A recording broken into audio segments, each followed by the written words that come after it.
Hər vaxtınız xeyir. Bugün deməli təbiətin ən uğurlu, ən heyrətamiz yırtıcılarından birinə, yəni hörümçəyə nəzər salacağıq. Gəlin görək bu mükəmməl dizaynın arxasında hansı sirlər gizlənir? Yaxşı, bəs əsas sualımız nədir? Hörümçəyi milyonlarla il boyunca təbiətin demək olar ki, mükəmməl bir yırtıcısına çevirən nədir? Gəlin bu sualın cavabını birlikdə axtaraq. 70 mindən çox. Təsəvvür edirsiniz, bütün dünyada 70 mindən çox fərqli hörümçək növü var. Bu rəqəm əslində onların nə qədər inanılmaz dərəcədə uğurlu bir təkamül yolu keçdiyini və bütün planetə necə yayıldığını göstərən ən bariz sübutdur. İndi isə keçək birinci bölməmizə, təkamülün şahəsəri. Gəlin görək, hörümçəyin bədəni sağ qalmaq üçün necə mükəmməl bir şəkildə dizayn edilib. Baxın, hörümçəyin anatomiyası əslində çox sadədir. Cəmi iki əsas hissədən ibarətdir. Gəlin bunu belə təsəvvür edək. Bir tərəfdə komanda mərkəzi, digər tərəfdə isə həyat dəstək sistemi. Komanda mərkəzi dediyimiz baş-döş hissəsidir. Bütün ov alətləri, beyin, gözlər, hər şey buradadır. Qarıncıq isə, yəni həyat dəstək sistemi, digər bütün vacib işləri görür. Tənəffüs, həzm, çoxalma, yəni biri hücum üçün, digəri isə yaşamaq üçün. Yaxşı, gəldik ikinci bölməyə. Yırtıcının alət dəsti. Bəs hörümçəyi bu qədər effektiv bir ovçu edən o xüsusi alətlər nədir? Gəlin daha yaxından baxaq. Hörümçəyin o komanda mərkəzi, yəni baş döşü, sanki təbiətin İsveçrə bıçağıdır. Hər şey bir yerdədir. Baxın, zəhər yeridən o iti xeli sərləri var. Bunlar şikarı dərhal zərərsizləşdirir. Sonra pedipalplar gəlir, bunlar kiçik qolcuqlar kimidir, onlarla ovuna toxunur, onu hiss edir.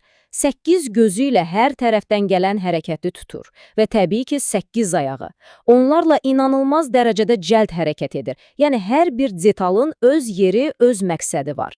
İndi isə gəldi məncə ən maraqlı və biraz da qəribə olan hissəyə. Üçüncü bölməmiz. Zəhərli dişləmə və qəribə ziyafət. Hazır olun, çünki hörümçəyin ovlanma üsulu həqiqətən də başqa heç bir canlıda yoxdur. Deməli, proses necə baş verir? Hörümçək ovunu tutan kimi iti xelisirləri ilə ona zəhər yeridir.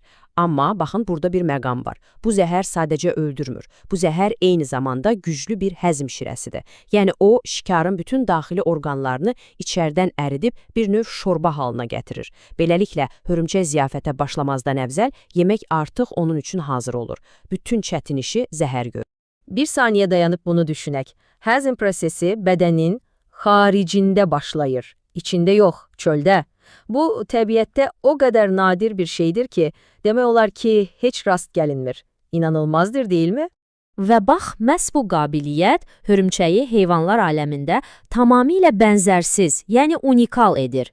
Bu, onu bildiyimiz bütün digər canlılardan ayıran əsas cəhətdir. Yaxşı, bu qədər ölümcül bir ovçunun daxili necə işləyir? 4-cü bölməmizdə məhz buna baxacağıq. Ov üçün yaradılmış bədən. Gəlin bu yırtıcı maşının, belə desək, mühərrik otağına bir nəzər salaq. Məsələn, tənəffüs sistemi. Hörümçəklərdə bu sistem hibriddir, yəni iki fərqli hissədən ibarətdir. Kitab ağciyərləri və traxeyalar. Bəs bu niyə vacibdir? Çünki ov kimi yüksək enerji tələb edən bir proses üçün çoxlu oksigen lazımdır. Bu hibrid sistem də məhz o oksigeni bədənə sürətlə çatdırır. Gələk qan damar sisteminə. Onlarda bu sistemə açıq deyilir. Yəni bizdəki kimi mürəkkəb damarlar yoxdur. Sadə bir boru formalı ürək qanı, daha doğrusu hemolimfa adlanan maiyeni birbaşa orqanların üzərindən pompalayır. Çox sadə görünə bilər, amma əslində bu yırtıcı bədəni yanacaqla təmin etmək üçün olduqca effektiv bir üsuldur. Əlbəttə, bütün bunları idarə edən bir beyin, bir sinir sistemi olmalıdır. Hörümçəyin sinir sistemi də tamamilə ova köklənib.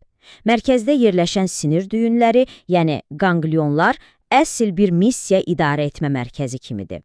Bütün əmrlər buradan gəlir, gözlərə, ayaqlara, zəhərli dişlərə.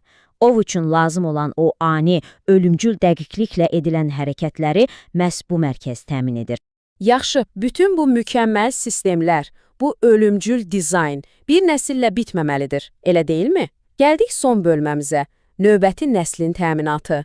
Gəlin görək, bu yırtıcı planı gələcək nəsillərə necə ötürülür?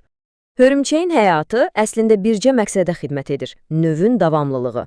Dişi hörümçək cütləşdikdən sonra yumurtalarını ipəkdən toxuduğu möhkəm bir baramanın içərisinə qoyur və çox vaxt bu missiyanı tamamladıqdan sonra özü tələf olur. Amma onun həyatı başa çatsa da mirası qalır. Yaz gələndə o baramadan yüzlərlə kiçik ova hazır yeni nəsil hörümçək çıxır. Düşünün, bu dizayn o qədər uğurludur ki, milyonlarla ildir demək olar, heç bir ciddi dəyişikliyə ehtiyac duymayıb. Mükəmməl bir maşın kimi işləyir və bu da bizi son bir suala gətirir. Təbiətin bu canlı şah əsəri görəsən gələcəkdə hara təkamül edəcək? Daha da mükəmməlləşə bilərmi?